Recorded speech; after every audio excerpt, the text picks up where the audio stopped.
نجیب الله شینواری سپیکس نه پاکستان ایمرجنګ ایشیا کپ فائنل کې هندوستان ته ماتې ورکړه.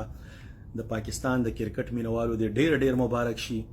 د کرکټ لوبه د کرکټ لوبه ده. ګوره دا سینه هغه خلک نه چې هغه وخت کې تاسو تازان شوی دی د پېښې چې یاره هندوستان دشمن دی، بس هر شی چې دی هغه دشمن دی. نه وروره نن سبا دور کې هیڅ دشمنی مه کوئ. که ته دشمن په نظر یار چاته ګورې ته نفرت پالی.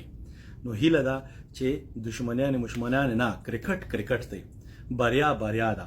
ستاسو ټیم وګټله، د خوشحالۍ موقع درته بیغمه خوند تینالی کیف کوئ، مګر بې ځایه نفرتونه چې دا به نه کوئ. دا اصل کې زما په نظر باندې د آی پی ایل او د پی ایس ایل د ینګ ټیلنټ مقابله وه.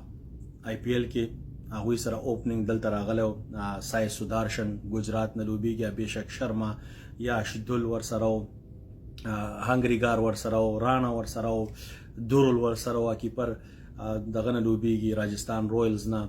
نو لکه هغه د آی پی ایل ټیلنټ و. همدغسې پاکستان د پی ایس ایل تاسو ته سایم ایوب او طیب طاهر او صاحبزاده فرحان او دا نور ټول پیژنې، محمد وسیم جونیور، لکه دا دغسې د ینګ ټیلنټ مقابله وه. افغانستان هم پکې و. بدقسمتۍ د لاسه زما په نظر باندې ډېر ښایسته ټیم و. ما کینو که ما اول ځل دا فکر کاو د ټورنمنټ کې چې دا ټیم چې دا به فاینل ته وځي، سیمی فاینل کې به هم څوک وهي، داسې ټیم و. مګر قسمت ورسره کار ونه کوي، هغه عمان کار خراب کوي. مګر ویل پلیډ د هغوی دپاره. پاکستان ټیم چې و بیلنس ټیم و. د انډیا نه لیګ فیس کې گیم بایلو، د هغې نه زده کړه وکړه. دوی ډېر په جلتۍ کې لاړ او بیا اول سر کې دغه چې څنګه وکټ خطا شو، بیا ډېر زیات بیک فوټ باندې لاړم.